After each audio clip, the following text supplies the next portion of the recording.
Hello प्यारे बच्चों, मैं ज्योति शर्मा स्वागत करती हूँ आप सबका फिर से हमारे यूट्यूब चैनल टीचर्स अड्डा एमपी पर। और आज आपकी पर्यावरण कक्षा 4 की क्लास नंबर होने वाली है 38, जिसमें मैं आपको सप्ताह 7 का दिवस 2 कराने वाली हूँ।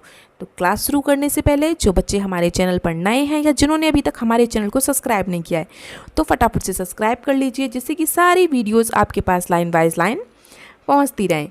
तो चलिए चलते हैं अपनी क्लासेस की तरफ। और अगर किसी बच्चे को वीडियो नहीं मिलती है ना बेटा, तो आप प्लेलिस्ट में जाके भी चेक कर सकते हैं, वहाँ आपको वीडियोस मिल जाती हैं। तो सप्ताह 7 का दिवस 2 कर लेते हैं हम। पाठ 5 अनीता की मधुमक्खियाँ, जो हमारा पाठ चल रहा है। देखो अनीता ये बच्चों को बैठ के पढ़ा रही है, ये अनीता है, ये बच्चों को बैठ के पढ़ा रही है। तो सीखने के बिंदु क्या है हमारे?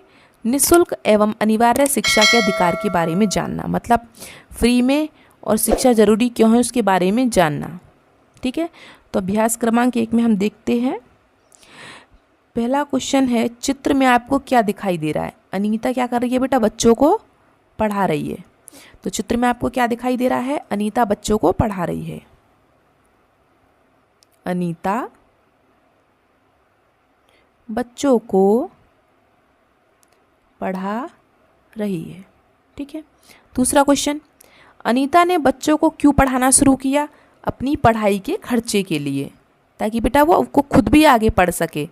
अपनी उसके वो क्या पढ़ाएगी तो पैसे आएंगे तो वो स्कूल में अपना खर्चा दे पाएगी, है ना, क्योंकि उसके मम्मी पापा तो दे नहीं रहे थे, मना कर रहे थे। इसलिए अपनी पढ़ाई के खर्चे के लिए।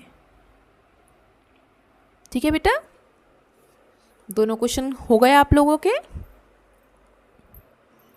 कर लीजिए। चलिए जल्दी से, तो रफ कर दूं मैं अब? चलिए रफ कर देते हैं। अभ्यास क्रमांक 2 पर चलते हैं।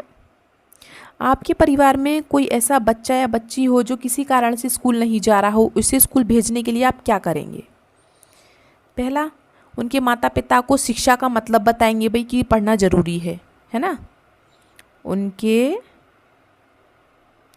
उनके माता पिता को शिक्षा का महत्व समझाएंगे।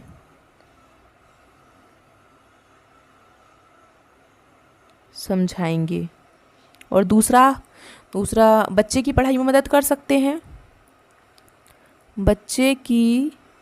उसके मम्मी पापा को बोलो कि उसकी आप पढ़ाई में मदद करोगे, बच्चे की पढ़ाई में मदद करेंगे। ठीक है, इतना कर सकते हैं हम, है ना, किसी बच्चे के लिए।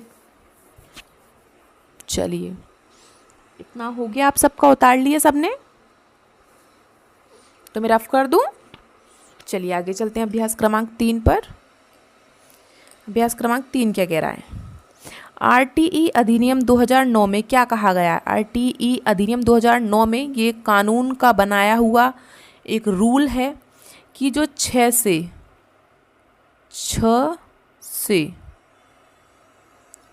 14 वर्ष के बच्चों को निःशुल्क मतलब फ्री में और अनिवार्य शिक्षा का अधिकार है, मतलब जरूरी है उनको शिक्षा पढ़ाना, उनको नहीं तो मम्मी पापा पे केस कर देंगे।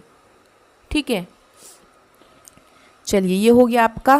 तो इसमें तो आपको कुछ लिखना नहीं है, 6 और 14 लिखना है, बस लिख लीजिए। और हम चलते हैं अभ्यास क्रमांक 4 पर, जो आपसे कह रहा है आरटीई अधिनियम 2009 का मुख्य उद्देश्य क्या है? जैसे कि अभी हमने आप ऊपर पढ़ा ना, वही है। 6 से 14 साल के सभी बच्चों को मुफ्त में और अनिवार्य शिक्षा का अधिकार है। ठीक है, तो आरटीई अधिनियम 2009 जो सरकार ने बनाया है, उसका मतलब क्या है, उसका मुख्य उद्देश्य क्या है? सब बच्चों को पढ़ाना है। ठीक है, तो उसका उद्देश्य है 6 से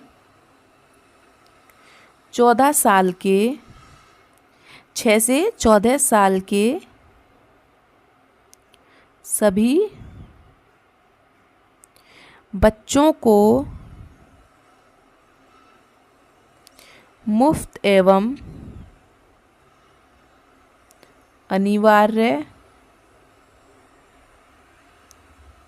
अनिवार्य शिक्षा का अधिकार है। ठीक है, सरकार ये चाहती है कि सब बच्चे पढ़ें, ज़रूरी है ये। और पढ़ना भी चाहिए बेटा, है ना। चलिए, हो गया आपका ये क्वेश्चन। तो आज की आपकी वीडियो इतनी थी।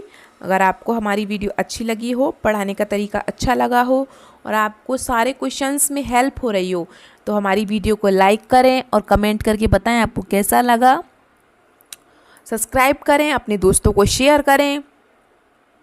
और किसी बच्चे को वीडियोस नहीं मिलती हैं लाइन वाइज लाइन, तो बेटा प्लेलिस्ट में जाके चेक कर लीजिए, या किसी भी वीडियो के डिस्क्रिप्शन बॉक्स में चाहिए, वहाँ आपको सारी वीडियोस की लिंक मिल जाती है, तो आप वहाँ से भी जाके देख सकते हैं। ठीक है, चलिए, अगर आपको वीडियो अच्छी लगी हो तो दोबारा से लाइक कमेंट कर सकते हैं, शेयर कर सकते हैं। और आप मुझे एक कमेंट में इसका आंसर ज़रूर देंगे क्वेश्चन का, कि आपके यहाँ क्या आज भी ऐसे मम्मी पापा हैं, मतलब माता पिता हैं, जो अपनी बेटियों को पढ़ने नहीं जाने देते हैं। क्या आपके यहाँ कुछ लोग ऐसे हैं जो पढ़ने नहीं जाने देते हैं या पढ़ाते नहीं हैं अपनी बेटियों को? तो उसका आंसर मुझे कमेंट बॉक्स में ज़रूर दें, और वो आप कौन से ज़िले से हो ये भी मुझे ज़रूर बताएं। चलिए, तो मिलते हैं हम आपसे अगली क्लास में। तब तक के लिए हैव ए नाइस डे। आपका दिन शुभ हो।